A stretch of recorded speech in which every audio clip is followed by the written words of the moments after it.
গোমা তাকিয়ে দেখেন গোমা আমি অন্য কেউ গোনা মা। ও গোমা আমি তোমার সন্তান আব্দুল উজ্জা গোমা। ও গোমা তাকিয়ে দেখো গোমা আমার এই অবস্থা করে দিয়েছে আমার চাচা। তখন বলল কেন, কি হয়েছে, কারণটা কি? তখনে বলল গোমা আমি আব্দুল্লাহর ছেলে মোহাম্মদের কালেমা পইরাছি, এই কারণে ওগোমা আমার চাচা আমাকে উলঙ্গ অবস্থায় করে দিয়েছে, আমাকে কিছুই দেয় নাই। ওগোমা আপনি তো আমার হাজার হইলেও সৎমা গোমা। ওগোমা আপনি তো আমার হাজার হইলেও গোমা। ওগোমা আপনি একটা আমাকে দিয়ে দেন, আপনি একটা আমাকে যে কোনো একটা কাপড়টা দিয়ে দেন, আমি মক্কা ছেড়ে মদিনার মধ্যে চলে যাব। এইভাবে বলার পর এখন ওই মা একটা ছেড়ে একটা কম্বল নিয়ে আইসা দিল।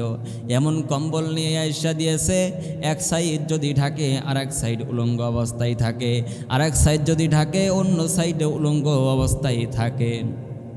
এইরকমভাবে কষ্ট কইরা এই মক্কা ছেড়ে মদিনার মধ্যে চলে গিয়েছে। মক্কা ছেড়ে মদিনার মধ্যে চলে গিয়েছে, খাওয়া নাই দাওয়া নাই, হাইটা হাইটা মক্কা ছেড়ে মদিনার মধ্যে চলে গিয়েছে। এইরকমভাবে যখনই ওই জায়গার মধ্যে মদিনার মধ্যে চলে গেলেন, চলে যাওয়ার পরে দেখেন ওই আব্দুল্লাহর ছেলে মুহাম্মদ সাল্লাল্লাহু আলাইহি সাল্লাম মসজিদের নববীর মধ্যে বৈশা আছে।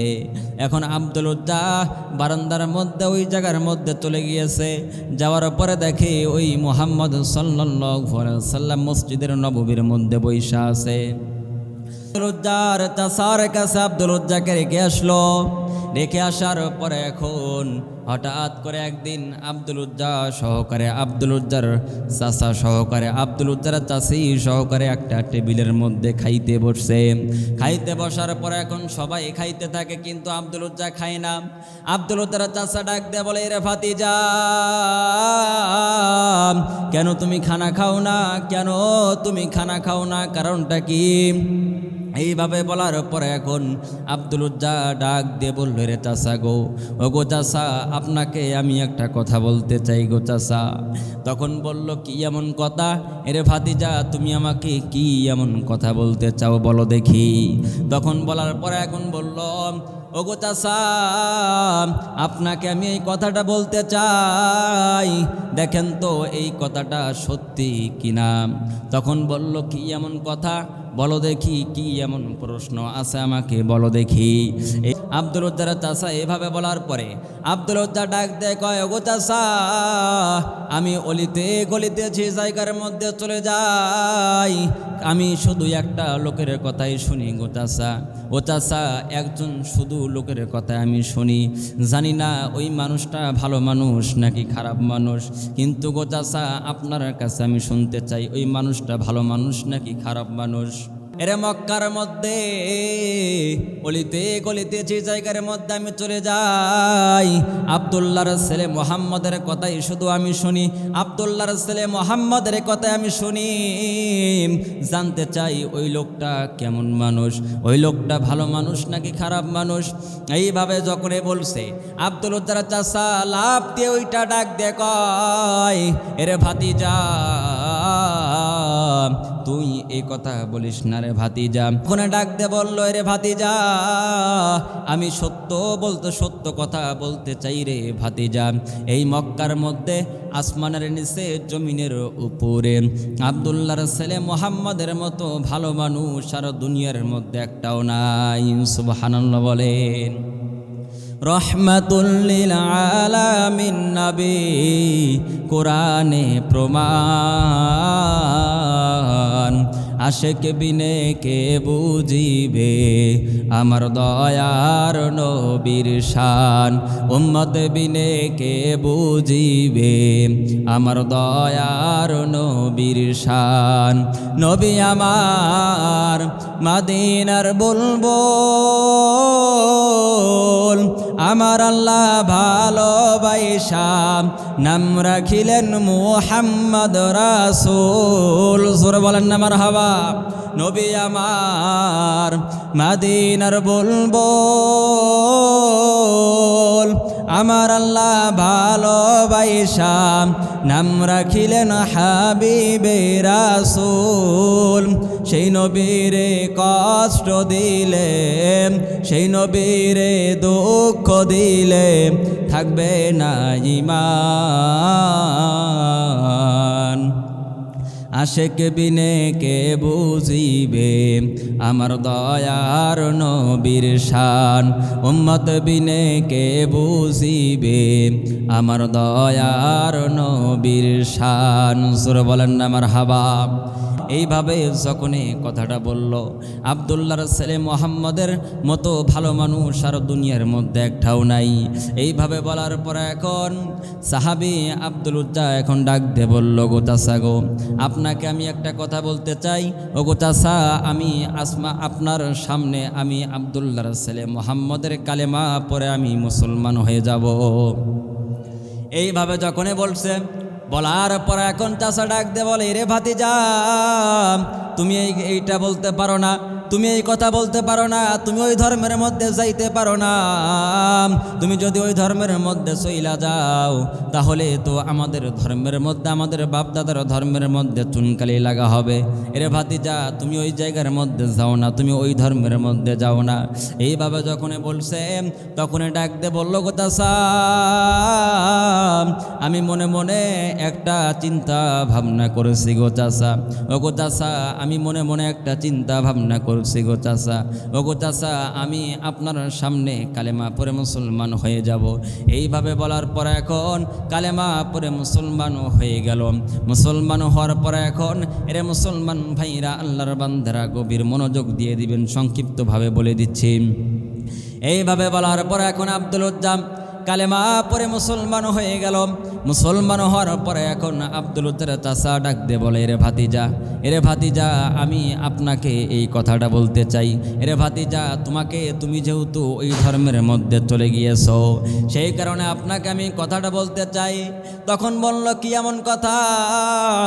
তখন বলল, যেহেতু তুমি ওই ধর্মের মধ্যে চলে গিয়েছো, তোমারও যে আমি এত সুন্দর, এত টাকা পয়সা, ধন দৌলত যা কিছু দিয়েছি, তুমি সব কিছু আমাকে দিয়ে দাও।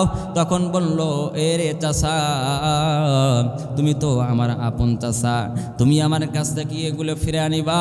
তখন বলল, আমি এগুলো তোমাকে দিয়ে দিব যদি তুমি এই ধর্মের মধ্যে চলে আসো, তখন আমি তোমাকে এই টাকা পয়সা, ধন দৌলত সব কিছু দিয়ে দিব। এইভাবে বলার পর এখন না ভাতিজা ডাক দে বলে, এরে চাচা, এগুলো আমার সম্ভব না। সামান্য এত সুন্দর, এত টাকা পয়সা, ধন দৌলত, সামান্য টাকার কারণে আমার ইমান বিক্রি করব, এটা হতে পারে না। এইভাবে বলার পর এখন টাকা পয়সা, ধন দৌলত সব কিছু ফিরিয়ে দিয়ে দিল। এখন মক্কা ছেড়ে মদিনার মধ্যে চলে যাবে। যাওয়ার মধ্য থেকে এখন ইতিমধ্যে এখন চাচা ডাক দিয়ে বলতেছে, রে ভাতিজা, তুমি কোথায় যাও? আগে তুমি যাও না, দাঁড়াও। তখন বলল, কেন যাব না?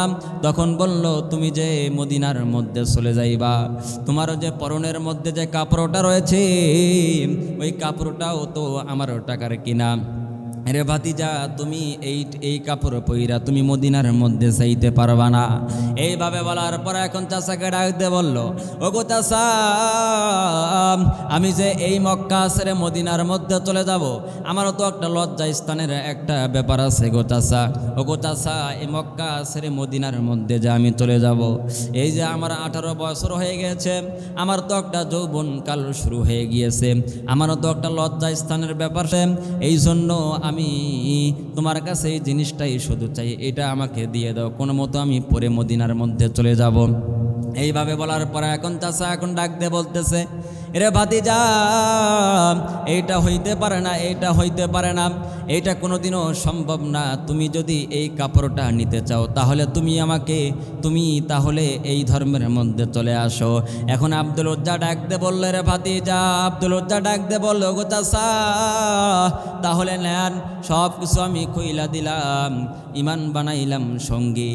এইভাবে বলার পর এখন ওই উলঙ্গ অবস্থায় মদিনার মধ্যে চলে যাবে। এমন তো অবস্থায় তারতে সৎমা রয়েছে। সৎমার কাছে এখন চলে গেল, দরজার মধ্যে ঠকঠকায়, দরজার মধ্যে ঠকঠকায়, ঠকঠকানোর পর এখন সৎমা দরজা খুইলা দেখে কে যেন একটা 18 বছরের যুবক উলঙ্গ অবস্থায় ওই জায়গার মধ্যে আছে। এমন তো অবস্থায় দেখার পরে এখন অন্য দিকে হয়ে গিয়েছে সৎমা। এখন মাকে ডাকতে বলল, গো মা, তাকিয়ে দেখেন গো মা, আমি অন্য কেউ গো না মা। ও গো মা, আমি তোমার সন্তান আব্দুল উজ্জা গো মা।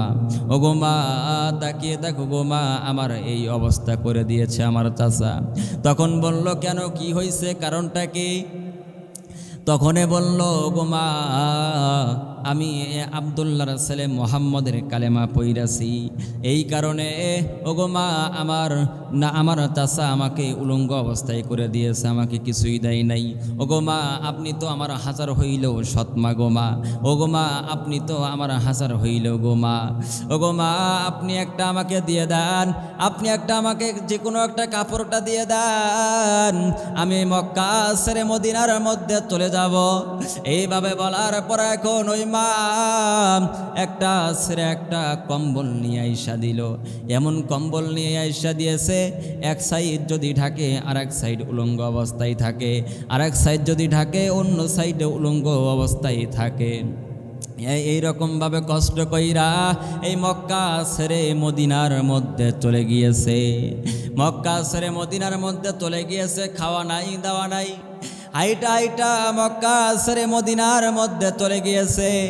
এইরকমভাবে যখনই ওই জায়গার মধ্যে মদিনার মধ্যে চলে গেলেন, চলে যাওয়ার পরে দেখেন ওই আব্দুল্লাহর ছেলে মুহাম্মদ সাল্লাল্লাহু আলাইহি সাল্লাম মসজিদের নববীর মধ্যে বৈশা আছে। এখন আব্দুল উজ্জা বারান্দার মধ্যে ওই জায়গার মধ্যে চলে গিয়েছে। যাওয়ার পরে দেখে ওই মুহাম্মদ সাল্লাল্লাহু আলাইহি সাল্লাম মসজিদের নববীর মধ্যে বৈশা আছে। বৈশা থাকা অবস্থায় এখন যুবককে তাকিয়ে দেখে, যুবক, কোন যেন যুবক ওই জায়গার মধ্যে দাঁড়িয়ে আছে। এইভাবে দেখার পর এখন যুবককে ডাকতে বলল, রে যুবক,